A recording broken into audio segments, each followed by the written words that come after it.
As usual, we can start these sessions off with a prayer for teacher and student. Om Sahana Vavatu Sahanau Bhunaktu Sahaviryam Karavavahai Tejasvinavaditam Astu Ma Vidvishavahai. Om Shanti Shanti Shanti. May that one protect us both. May that one nourish us both in terms of our studies. May we work with great energy and vigor. May our studies be illumined. May we not unnecessarily argue or cavil with each other. Peace, peace, peace be unto all. This is a wonderful peace prayer, which is taken up by actually a number of Upanishads, including Katha Upanishad. And it really teaches us a lot, not only about individual peace, but also peace where there are one or two or three people, and world peace. World peace. So we not unnecessarily disagree with each other, but we are free to ask questions. We're free to seek clarifications. So these are not just ordinary, but these are questions and answers for spiritual seekers. What do we mean by spiritual seekers? Most people don't know that they're looking for something. Or if they think they're looking for something, is normally something which is to do perhaps with career, or it is perhaps to do with studies, education, or perhaps it's to do with family life. Yes, please come in, find a seat. Yes. So most people are looking for that, there's no doubt. But of course, when you look for something, it means you haven't got it. And then when you think that you may have grasped some kind of inkling about fulfillment, the next question really is, what is the process? Is there a process, a systematic process that we can use?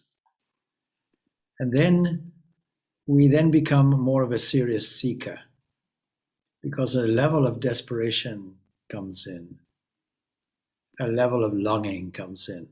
And you know, of course, any success that you ever had was to do with a strong desire to get it, a determination that keeps you on track, and a dedication that makes it your life obsession.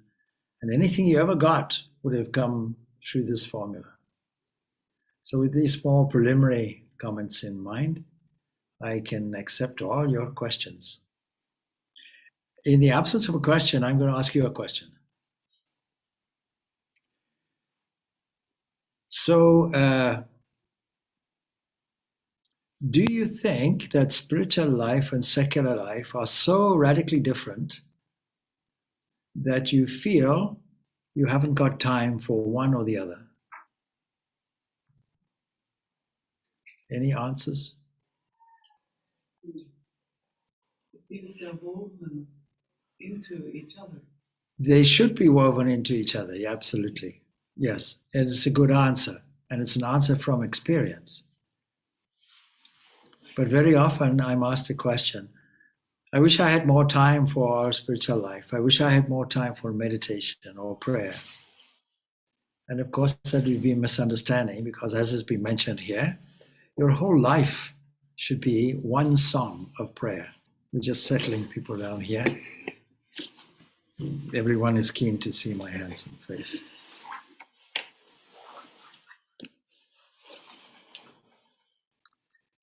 There are really 5 essential things in so-called spiritual progress, but when we have to find out what we mean by progress of any kind. Progress is something that we can measure. We often have to measure progress by setting out a measuring standard. Starting from our current status quo, where are we now? And then find out tomorrow, will it be better? And the next day, will it be better? So we somehow do this in our daily life. Somehow we have the opportunity at the end of our day's activities of assessing how are we doing. And if we work in a workplace, very often we're called into the person we report to, and we're given an assessment. How are we doing? And then we can give a small report. The other person gives a report. This is very, very necessary. Supposing, for example, in a football team, one player is good at passing, but not good at heading the ball. There's no point in waiting for the end of the season or the end of the year to do any coaching. Coaching should happen here and now. The correction should happen immediately. So that in our walking, waking daily life, if we are to measure any form of progress at all and put it in that kind of language, it will be to look very carefully at what is happening in the mental field and make the correction there and then. And many of the corrections will be to do with our reactions. So somebody says some bad word to me or insults me, what is my reaction?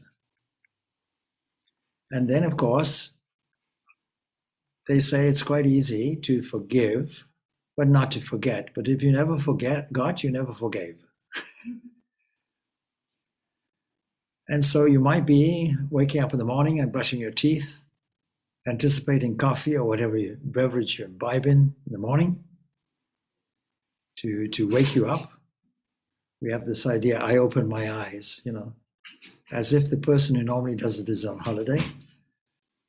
And then we're brushing the teeth and the mind is normally wandering anywhere else.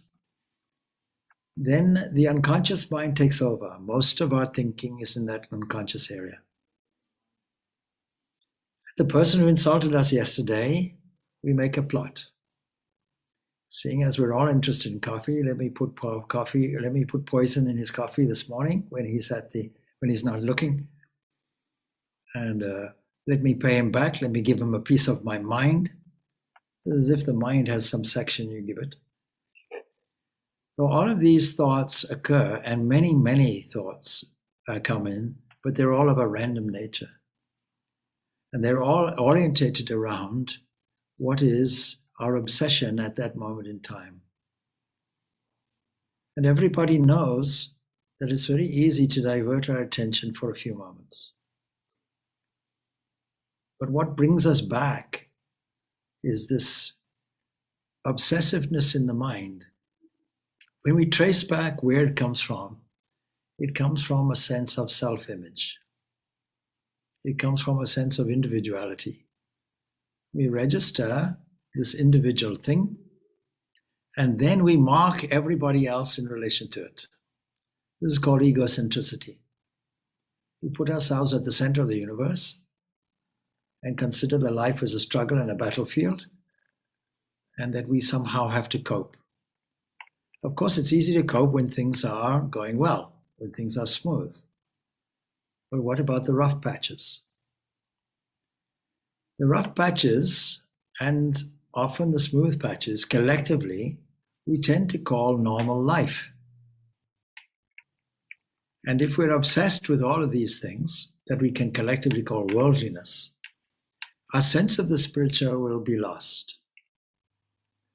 So our connection to God, we were discussing this last night, increases commensurate with the decrease of interest in the world. What do we mean by the world? Does it mean we should all run away from the world? No, it doesn't mean that. It means we have the opportunity and the capacity to revalue what is in front of us. Let's start with the human body. I was listening to a radio broadcast on the what used to be very controversial business of abortion. And there was a woman I just happened to hear. She was talking about her bad experience in the days where in this country abortion was illegal.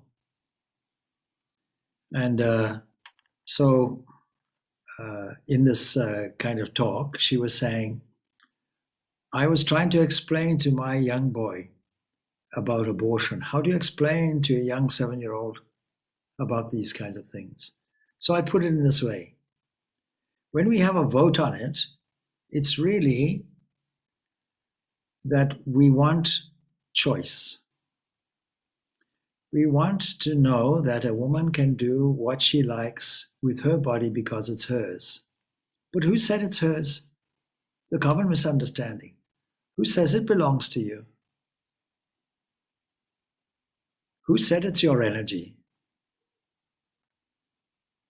You see, you may have purchased this coffee from the supermarket, but thousands and thousands and thousands of people were involved in bringing it to you. And when you view things in a slightly different way and shift your evaluation of things, you have the opportunity to solve difficulties from a new point of view. You can shift your attention and come up with a new solution to possibly an old problem. Because the previous formula that was employed year after year, perhaps week after week, is not working. If it was working, you would not be a seeker. If it was working, you would be perfectly happy and content. There would be no rough areas for you. You would have equilibrium of mind. And in the Bhagavad Gita, in the 2nd chapter, yoga is defined as equilibrium of mind and skill in action. Everybody has to act, but how efficiently are we doing it? Why should we do this efficiently? Because the most efficient actions will be from concentration. Concentration, I'll give you some example of a lack of concentration and an orientation toward concentration. You ask somebody who's suffering from stress, what is the problem? Oh, so much pressure at work. Well, how many things do you have to do? Let me think. I have to do this and that, and then probably about 20 things today, and I can't cope. But it's a trick question. Those who know me know the answer. How many activities do you have to do? 1. And then another 1. And then another 1. Like that. So if you view this present moment as an opportunity to do something with the fullness of your concentration, then routine, repetitive work that you had previously registered as boring, you now have a sensitivity to it. Even if you have to write something with your hand, something is going out of fashion these days, or write at a keyboard. So even if you have to do something at the keyboard, write something and you've done it a million times, or you're asked to do something and you can do it in your sleep. One extreme example of this is you're on an assembly line and your job is to put a small plastic part in, then the next one, then the next one, the next one. And then at night, what will you be doing? You'll be dreaming of parts going past on conveyor belts. Oh, this, oh, this, oh, this. There's that kind of dream about routine repetitiveness. But supposing you are able to understand that what you're putting in is a vital component of the overall thing. Supposing you think that the conveyor belt itself, which runs on a motor that has to have access to electricity, and the electricity itself is a marvel because it is a series of waves that are in an electromagnetic field. And that electromagnetic field is a part of total universal energy. And this energy does not belong to me. It belongs to everybody. It's completely universal. The same energy that moves the galaxies and spins the galaxies around is the same energy that moves the diaphragm muscle up and down for breathing. The same energy that's pumping your heart. There are a million things that can occupy your mind in routine activity, but the central theme is, let me put myself in this present moment with all the power of the concentration in this moment, so that even on the assembly line, if you take that as an example, it becomes a kind of meditation with eyes open. Don't make it with eyes closed, you'll have your fingers chopped off. with this machinery. So that there's an appreciation that is immediately inserted into a sense of mindfulness, because another thing that we can take for granted is that the hand movement relies on so many complex mini movements. And where is the source of it? When we trace things back to their source, this is called meditation. When we make a flow inward from the outside to the inside and arrive at a blissful base, this is called meditation. The only difference is when you sit down and say, let me meditate, let me now take this inner pilgrimage journey, you're doing it with eyes closed. But when you're doing all your routine activity, you're doing with eyes open. So, who says this is your body? And if you talk about coffee and thousands of people who brought it to you, never mind the people, sunshine was necessary, air was necessary, water was necessary. Somebody had the idea that this is the right climate. The planet Earth is necessary. Its position in the solar system is necessary. The solar system's position in the galaxy is necessary. The galaxy's position in the group of galaxies is necessary. And actually, the whole of stardust made all these elements. The explosion of supernova was sufficient to manufacture, like a kind of essential factory, elemental factory, was capable of manufacturing all these things. But do we ever think about it? Not at all. We take it for granted. So we have to learn the joyful art, the game of revaluing things. What would we say? No, it's not my body. It's the divine temple. It's the glorious building. Or you can say, it's the earth car. My earth car is the expression I always use. Well, whether you think it's an earth car or housing, it's necessary to clean it. Clean it on the outside, clean it on the inside. Don't wait for the NCT inspection. Do it on a daily basis. It makes it easier. And then don't say, this is my mind. Why don't you say it's the Lord's sitting room? It's his throne room. It's that space where I go to in order to dedicate all my love and feeling and attention toward a chosen ideal that sits in the space of the heart.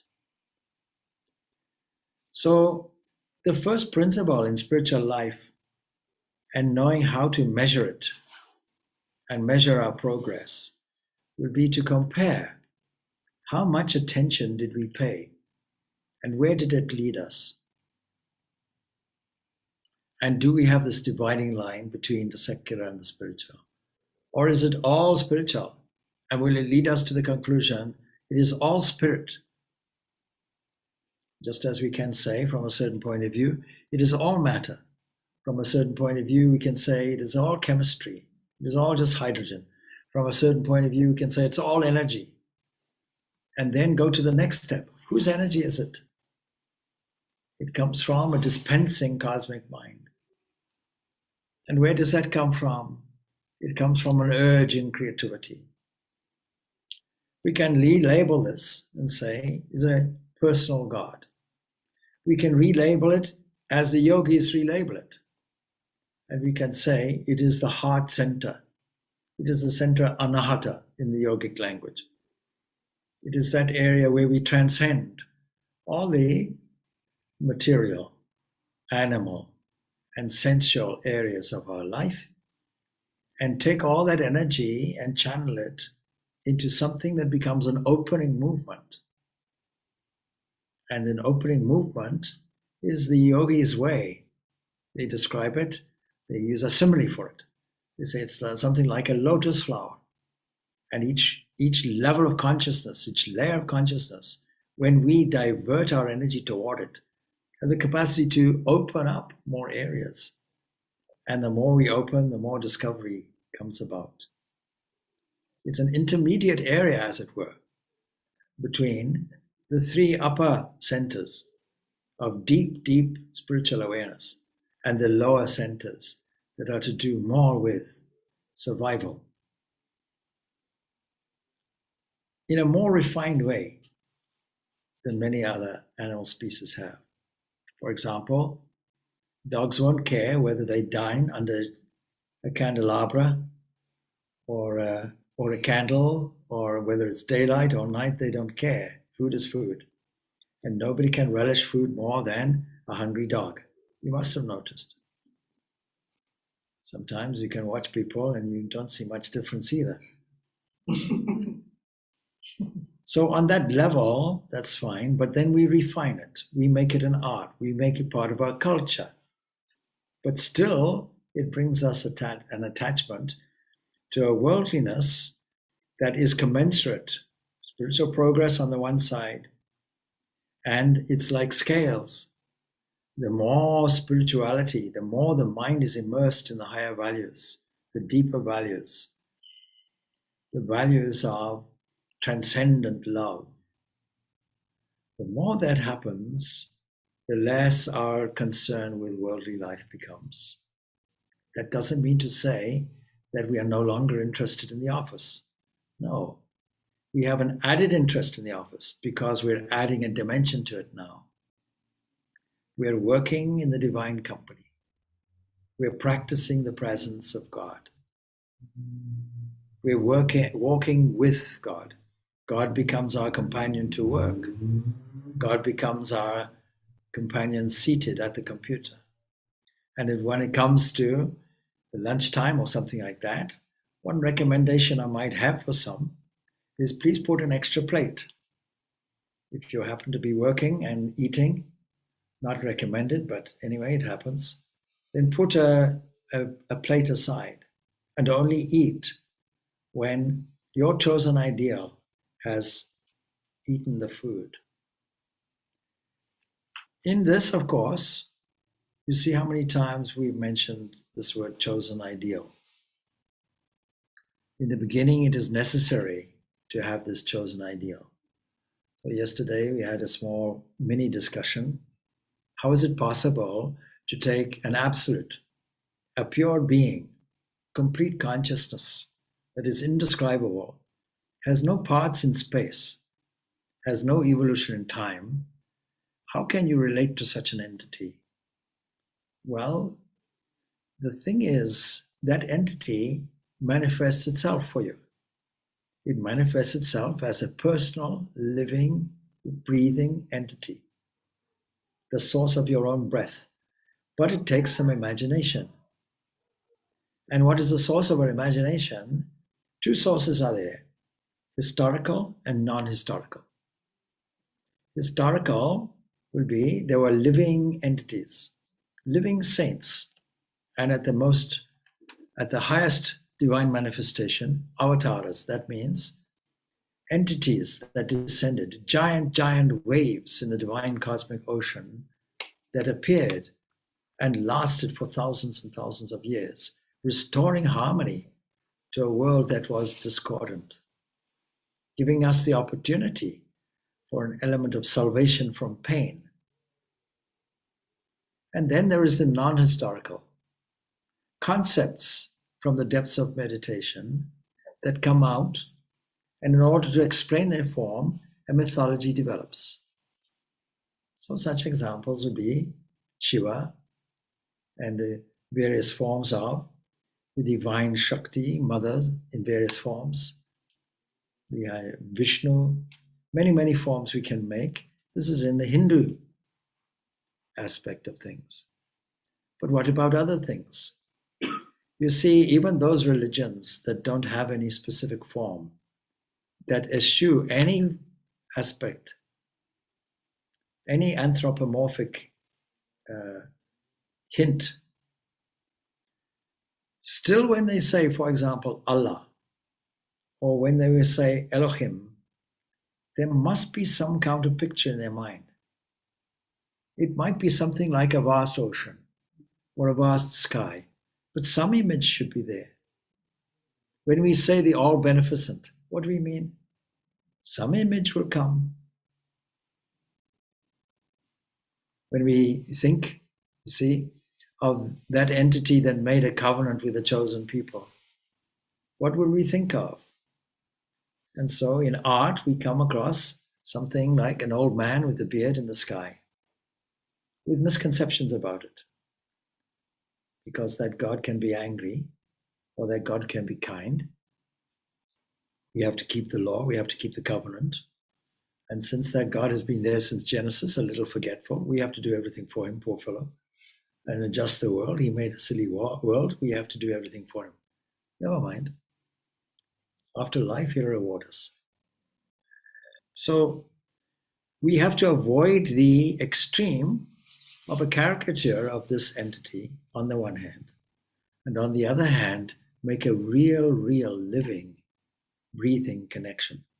All the mystics, the devotional mystics, and most of the Christian mystics fall into this category, for example, will understand this anthropomorphic form or quality. The Muslims, for example, and the Jews will have qualities. So it's not entirely a transcendent entity. It's a real entity and a relation forms. But if you struggle with that, then you need something else. And since we're all emotional creatures, you can test it out. Somebody insults you, do you get angry? How quickly? Or embarrassed? Well, if you do, I think it's safe to say you're an emotional entity. To take all this energy that is normally dispersed in wasted emotion and center it on an entity that is the embodiment of love, compassion. The embodiment of love means you are never judged. This is not the God of most religions. In fact, this love, Swami Vivekananda, just to remind you, as an ideal, he puts as a triangulation. By definition, love has no fear, no rival, no reward. No, human love is not like that. Human love has to have reciprocity. Otherwise, we don't love that person. It's a bargaining process. And that comes out in domestic quarrels also, where we forget the spiritual nature that is behind the person. When we delve into the inner life of the person, we find it is all pure, perfect, and free. And there we find our own presence of our own chosen ideal. And in formal meditation, we find it in the depths centered in the heart. The recommendation for all spiritual devotees is to concentrate on the center of the heart. Not the anatomical heart, not the physiological heart. This is the inner space where this divine resides. Concentration requires a center for it. And we can use all the glory of our imagination, all our creativity. Supposing you say, I don't have much imagination. Well, are you fearful of anything? Oh, yes. When I lie down at night, I think ghosts will come and capture me. I see. Then you do have imagination. The only difference is you're imagining ghosts. Instead of imagining ghosts, why don't you imagine that when you go to bed at night, the divine loving entity, who can be a mother or a father or a friend or a child or a lover, that any of these entities, any role you like to play, will manifest for you out of divine will and divine grace and be with you. And while you sleep, digest your food, sort out all your problems in dreams, and wake you up in the morning. Come on, get up. And most people, or many people anyway, when they get up, they are inclined to take the name of God. Some may say, oh my God, it's morning. And other people will say, oh, thank God, it's what a glorious morning, wonderful. Either way, there's an opportunity presented in every moment of life. So to lead you in your spiritual life, it's necessary to be astute enough to play the game of observation, to learn to catch all the opportunities. Right now, it's evening time. Yesterday, our guided meditation was toward evening. Naturally, we picked up that theme. But I'm sitting here and the window is next door to me. And there's a magnificent sunset as we're speaking. You are free to look at it or you're free to tend to the talk. It's up to you. For me, I prefer to look at it. But anyway, never mind. I have to speak. You see, when the attention is tuned into one thing, it cannot focus on another thing. It's the nature of the mind, fortunately for us. If we have all the equipment and opportunity ready, if knowledge is there, if we have the apparatus to discover it, if we have the will to employ it, then we should get all our knowledge in one go. But fortunately for us, we don't do it. We'll be half mad. We ask somebody, how many songs do you know? How many songs do you know? No idea. No songs. No idea. No idea? Okay. A dozen? 20? 30? Perhaps 30. Please sing them all now. You see, it's not possible. You have to sing one song at a time. Even the song you have to do one note at a time. Isn't it? One line at a time, one word at a time, one note at a time. That's the way. Fortunately, we have this apparatus that can only operate one thing at a time, one thing at a time. Don't tell me you have 100 activities. You only have one, and then another one, and then another one. Do yourself a favor. Reduce all your mental tension and understand that you'll do this if you have this mindfulness in this present moment and add to it. See, mindfulness is a typical subject now. Schools practice it. Many people practice it. It's become fashionable. But mindfulness has a limited value. Yes, it aids concentration if it's done properly. But does it add a joy? It adds a joy when you put the spiritual dimension in. When you make it an offering to the divine, when you involve the divine in it, and understand that what you call time, this present moment, is actually the Lord offering you a blank check. Please, my child, put something in. And if we waste it, another one. And if we waste it, another one. And so it goes on perpetually. We'd be foolish if we don't take advantage of it and fill the check in nicely. But more than likely, we waste it. We make a mistake, put the wrong date. Or say, oh yes, here's a nice check. I think I'll put 10 cents. Because that's the way we value life. We undervalue life. When we value it properly, we can see the deep fullness and beauty within it.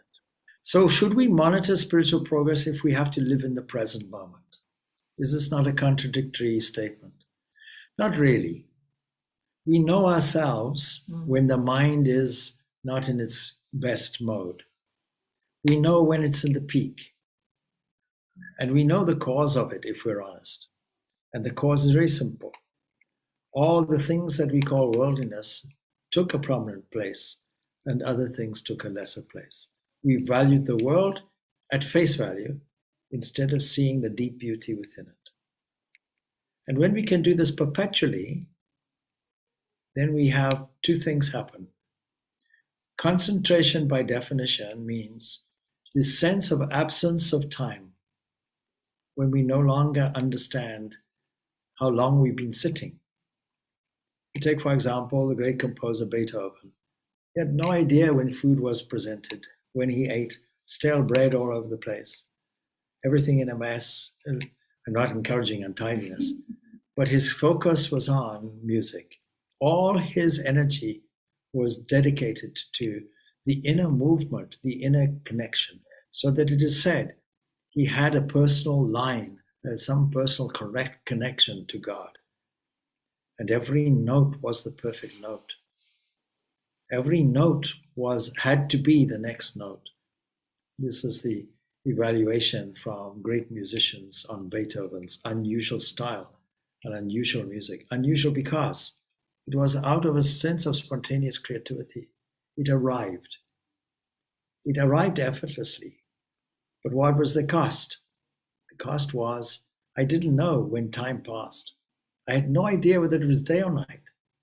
I had no idea whether I ate or not. I had no idea whether the food was placed outside the door or not.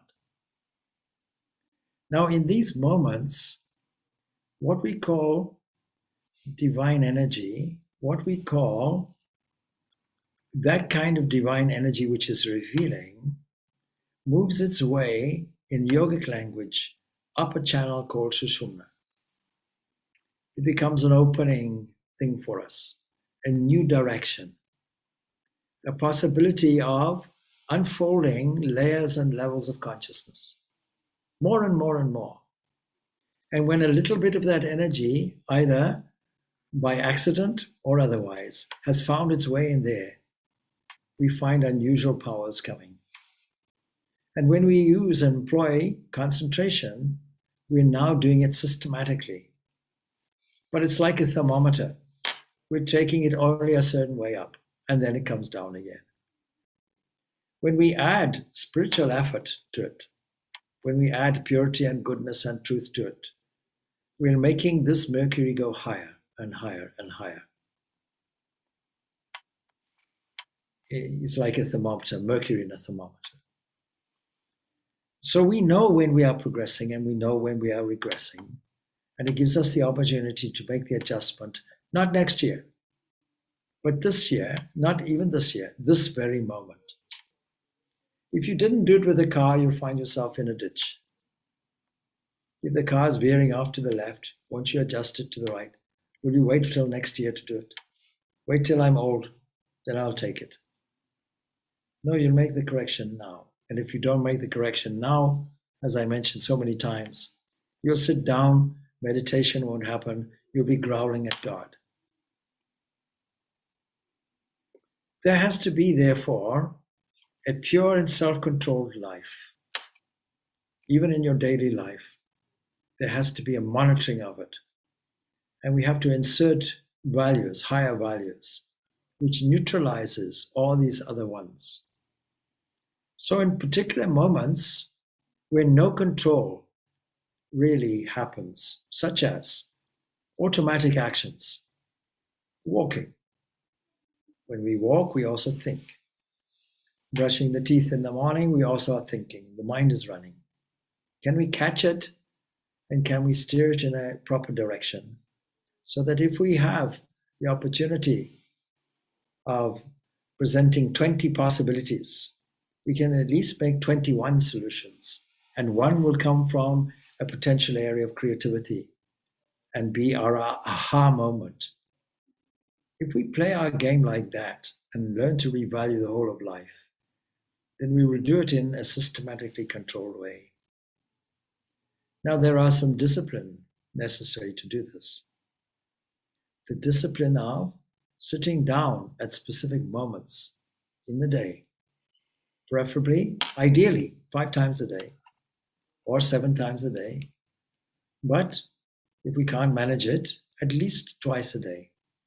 And there are natural moments of time for that, morning and evening. In the morning, we can sit down, the junction of a day, where everything is quiet. We can anticipate the glory of the day. We can fill our hearts and our lips with praise. The Benedictine system for matins in the morning, matins meaning morning, starts off with a prayer, beautiful prayer. Lord, open my lips that I may sing your praise. Not my lips, they're your lips. You open them for me, please, so that I can sing your praise. What a wonderful attitude. Supposing you were able to repeat that at the beginning of every morning and sit quietly and being in a listening mode to try and discover what will come and fill your heart with a sense of adoration, wonder, and thankfulness. What a beautiful start to your day. And if you're then able to steer the mind in to that glorious place, what we might call blissful base, and stay with that, there will come a time when you can no longer do without this. It will be like eating. It will be as necessary as eating and drinking. It will be as necessary as bathing. You cannot live without it. It will be a sustaining thing for the rest of your day. And then in the evening, a different style has to be adopted. Because with the best will in the world, all of the ups and downs and activities, intense activities of body and mind and environment will invade the mind. And so to sit down quietly and prepare the mind. When we do the meditation workshop, we give you 18 mood cultivators. Before you even sit, create a mood. Approach it slowly, slow down. Gather all your thoughts. Don't repress anything. Let them come up. Understand that their origin is not from you. You have nothing to do with it. The whole universe came into it. And offer it to its real author, the divine mother or father or companion of the universe. That entity that moves your lungs, that entity that circulates your bloodstream, that entity that gives you free air, that entity that acts as energy wherever you look, up or down, left or right. It is all buzzing, vibrating energy. The fact that you don't see it, the fact you don't notice it, is beside the point. But you notice its manifestations when your leg moves, when your arm moves, when your fingers move, when your head moves, when the earth moves, that we interpret as the sun's movement, when the stars flash, wink, when the moon comes out and delivers its phases, when the nostrils are able to appreciate fresh air.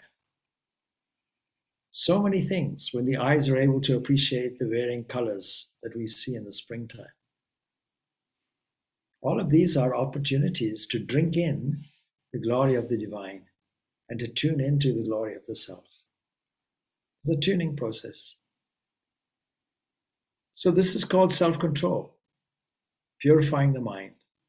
And without control of the mind, without directing where it should go deliberately, there is really no chance for any progress. And then without the grace, really, of the divine, we cannot do anything. It is all up to the divine. And to tune into that, the practice of japa has to be there. This constant self-awareness has to be there as well. And part and parcel of that will be to do japa. For those who don't know what that means, it means a constant repetition of your mantra that has a particular potency when given by a guru.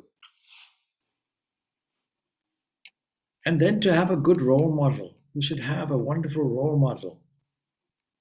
In front of us here, Swami Vivekananda is there, Ramakrishna, Holy Mother. These are all good role models. For every woman, Sharada Devi is the model of a womanly life, a motherly life. Studying her life, you'll get great, great benefit. You'll be inspired. The imitation of Christ, Thomas A. Kempis, is named for a specific reason. It asks us to imitate a perfect life as best we can, knowing that we are only human, and then maybe the ideal is far above us and beyond us. Nevertheless, we try to close the gap, as they say in the train industry. Yeah, mind the gap. Sorry, I don't mind the gap, but if I fall into it, I'll mind it. So we have to be mindful all the time, because there are many gaps. And if we ourselves don't fill the gaps, then it'll be filled for us. The unconscious mind will come up with its habitual behavior. We have to be on constant watch, not as a struggle, but as a pleasant, joyful game. Play it as a game. Make this purity statistically more than any other thing. So we should mold our lives on all these beings. And then we should also decide on a center of consciousness. The heart is the best place for our concentration. And so we have about 10 minutes more. So are there any questions? No questions, so you probably can discuss one of your... Yes, okay, go ahead. So we're going to discuss a daily thought that is produced. It was day 24 of the book. It was just randomly picked. Oh, and if you haven't got the book, it's on sale at, I don't know, somewhere. You have to look up Amazon somewhere, isn't it? I don't know. All right. Should I read the book? Read it? Yes, your question, not mine. I know what it means. I wrote it. Hopefully I know what it means. If I don't, I'm in trouble. Once there was, by ocean's shore, a place to lodge and eat and mow. Okay. So we can stop there. All right. Yeah. So we can depict something in several ways. All right. Most people like to go on holiday. And of course, with the relief of the COVID, maybe travel will be easier. So in Ireland, when it comes to about 14 degrees, everybody brings their white legs out and they start roaming the streets, and then they want to some more, so they go off to Spain or Morocco or some place. And when they come back, people say, "Oh, what a lovely color you have." It means you're burnt red and you're suffering from third degree burns possibly, but you had a grand time. Wonderful. All right. You see, we have a natural affinity to play by the ocean. The ocean reminds us of infinity. Now, there's a book by Elaine Morgan, who picked up an idea, a theory really, about how we biologically developed from ape to man, and comes to a conclusion called the aquatic ape. The conclusion is that by the seashores of Africa, we became aquatic mammals, and then we developed the FOXP2 mutation that enabled us to communicate in language, in words, and so on. The vocal cords would change. And we also, by virtue of our seed diet, were able to have the sufficient omega chemicals and all that in order to grow the brain. So it seems that we love to play on the beaches by the oceans. And also, Swamiji, probably another interpretation could be that even in the mother's womb, we are inside a water bag. Yes. So from birth, we are somewhere related to water. Yes, and we get a shock when we come out. It was nice and comfortable in there. The faint sounds and the mother's heartbeat always going, nice and dark and comfortable, warm. And then we've been pushed out into this bright area of noise, deafening noise, and so on. So unfortunately, we come into the world kicking and screaming, and we're not that happy about it seems. And the rest is downhill from there until we decide to rescue it. Anyway, there is a felt need by people to go on a holiday and to see sights and sounds. Travel. Travel is a delight, to see new things, new places, get new experiences. It is an echo of our desire to search out more delightful things which give greater pleasure to the mind. All right. But the first thing people want to do is look for their lodgings. Now, a bad formula would be to go and take all your suitcases with you and explore the town. It's much better to find your lodgings first. And this poem was actually inspired by Sri Ramakrishna's story about this. If you're going into the city or the town and so on and so forth, find your lodging first. Then you can, at your leisure, enjoy. So the marketplace is the marketplace of life. And the lodging place is your secure divine home. Sort out your spiritual life first. Make your mind pure first. See God first. And then when you go to the marketplace, not only will you enjoy what everybody enjoys, but an extra dimension, you'll see it as manifest God also. But let's see if this comes out. The guests who came from abroad, for those who are listening, it's a day 24, page number 48 from Swamiji's book. The guests who came from abroad loved the views, so paid the board. The owners, so preoccupied, saw not the scenic views outside. Okay. So there's another aspect to this. And actually, it's not the poem I thought it was. But anyway, it's all right. Same issue is arising. So you see, there are people who run these hotels and boarding houses by the sea that we seek. People go to their place for a holiday. I often ask the question, people think that Hawaii or some tropical island is like a paradise, and we would love to go on holiday there. My question is, what about people who live in Hawaii? Where do they go? When they're living in Hawaii, they're living in a paradise perpetually, but maybe not knowing it because they're too busy looking after the guests and working. See? So the paradise that we're living in, we don't notice because we saturate the mind with all the serious business of working and making it work. See? Let's get to work and take all the fun out of it. I think you recognize this from the number one profile at the end here. Okay, let's go on. Mind's boarding guests now survey as life in seconds drifts away. So, mind's boarding guests. Yeah? Our thoughts. Yes, thoughts, all the activities. These are guests who come and they go as well. And they want to stay for some pleasure. All right. Okay. For a while, what's the thought? For aims, ambitious plans you sought. Yes. Watch the mind, because all these aims, ambitions, and so on, all these future-oriented activities will actually create anxiety for you. They come disguised as guests and friends, but actually they occupy the mind, and they're actually squatters.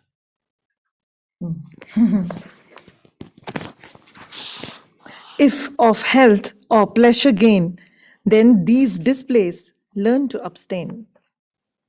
A world of lust of flesh and pride will act to true inheritance hide, for no longer set to make repairs or improvement in your affairs. These we interpret as what? Pride, lust? A world of lust of flesh and Flesh pride and pride, yeah. will act to true inheritance high. Otherwise called by most people normal life. Ah. Yeah. Normal life. These things come. Temptations, fears, doubts, they all come. And if we allow them a run, then we won't meet our objective. If our objective is pleasure at its height, called happiness, we won't get it by these means. Not knowing this is called ignorance. What does this inheritance hide, Swamiji, which is the... We all have an inheritance, an inner treasure. Oh, yes. Yes. That's hidden. Yeah. Yeah. We call this Atman, we call this self, we call this kingdom of heaven within. We call this the authentic self. Many terms are there. The over self, and all these terms are there. Atman, self, Purusha, the indweller of a city that pervades everywhere.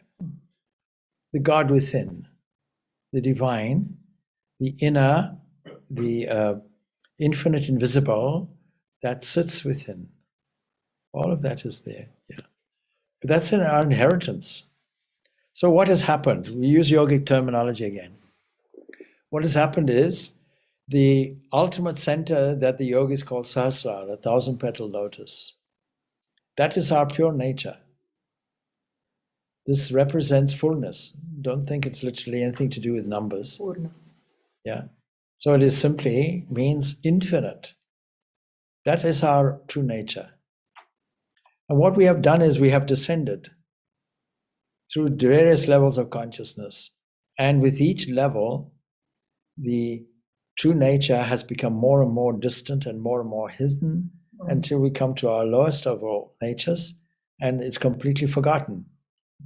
So what is spiritual practice and progress? It's to do the reverse of it. What we might call, if you call that descent evolution, we could call the opposite way devolution. We have to undo all this and go back to our home. That's the idea.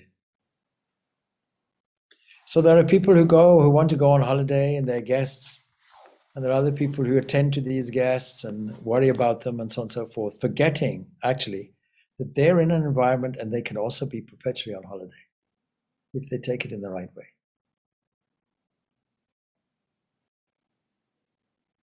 And there's another poem that I mentioned, of course, which was more to do with that. But it continues here. Yeah, it's still there, Swami. Yes, go on. But shall I just finish it? Yeah. But access depth of spiritual realm, where ecstatic joy will overwhelm. Be not deceived that you are holy. That world is depraved and lowly. Holiness deprives not nor removes scenic joys and wondrous views. Poised on levels higher to rest, where spiritual values manifest. Yes. I think it speaks for itself. Let me just read it here so you see. Yes, Swami. Be not deceived that you are holy. One of the great mistakes is the pride of spiritual attainment. The great trap. Oh, I've practiced yoga for 20 years, 30 years, 40 years, 50 years, 60 years. I can relax now and retire from it. No, you'll have a fall. You have to sustain it. It's a kind of pride that says, oh, me, I'm humble. I'm humble and I'm proud of it. Imagine. So this whole idea of I'm holy and so on and so forth, the holier you are in genuine holiness, the humbler you are, the smaller you are. See how Ramakrishna was told, oh, you're such a great incarnation, this and that. He said, he stopped them there. Such a great teacher, he stopped them there. He said, no, I'm lowlier than the lowest worm. Imagine. See, that that humbleness. See, humiliation, which is what came out of the mouth. Humiliation is the opposite. Humiliation means I have an ego and it's been bruised. But humility, yes. Humility comes spontaneously because a revaluation has taken place. You put things in their correct perspective. So be not deceived that you are holy. That world is depraved and lowly. Don't think this world is a bad place. You see it as God sees it. God made the world and saw that it was good. Why should we think it's bad? Holiness deprives not, nor removes. It doesn't deprive us from things. It actually increases our joy. You see what Ramakrishna, what Vivekananda used to say, if you see a man with his, chin down by his knees, it's not spirituality. More than likely, it's dyspepsia. So, scenic joys and wondrous views. Everywhere you look, you can find it, if you have an eye to see it. As you know, beauty is in the eye of the beholder. Get it out with Optrex. No, I'm joking. Poised on levels higher to rest. You can poise yourself on a higher level, not the lower level. Where spiritual values manifest, from there they manifest. So let's go through the whole thing together.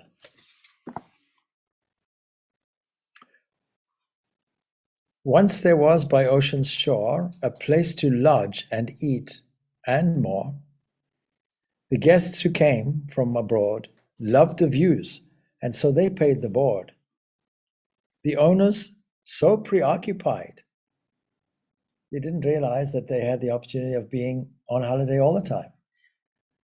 Saw not the scenic views outside. Mind's boarding guests now survey, as life in seconds drifts away, wasted, you may add. For a while, watch the thought, watch these things coming and going, for aims, ambitions, plans you sought. And if of health or pleasure gain, then these displace, so learn to abstain. These things will displace health, and they'll displace real joy. A world of lust, flesh, and pride will act to true inheritance hide. These hide. These are your enemies. Disguised as friends, absolutely. For no longer set to make repairs or improvement in your affairs, but access deep depth of spiritual realm, where ecstatic joy will overwhelm. Forget about these pleasures. Ecstatic joy is what you'll get. And then we go on there. And the prayer is like this. O Supreme Spirit, thou art the only Holy One, not only found and revealed in my depths, but in every nook and cranny of my human field. Grant that I may forget myself and my small grievances, but lose myself wholly in selfless devotion to thee. The wonderful poem that Rumi writes, Lose Yourself. The beautiful mystic poem. Okay, so there we are. Yeah, quickly ask. Yes, yes. The love of no judgment. The love of no judgment. The love. Or that which there's no judgment, Yeah. instead no rival, no reward. Oh, I see, like that. Yes, yes, And yes. is it the third one? No fear, Fear. no rival, no reward. You see, if we take some religions, unfortunately, you won't find love in them. If we're brutally honest, we have to say it. Because if there's a threat in them, you know, initially, of course, children require that level of motivation sometimes. Punishment and reward become short-term motivators, no doubt. But nothing to do with the long term. So, fear of punishment will create guilt. There's no love in that. And if you see there's no rival and no reward, when this kind of love flows your way, then naturally it'll flow back. So why do we love God? Because God is lovable. That's why. And so what is worship? It's the equivalent of thankfulness, perpetual thankfulness. If we applied that simple law of love, there'd be no divorces. Because there'd be no rival, therefore no illicit affairs, no roving eyes. If we had no fear, then we could talk honestly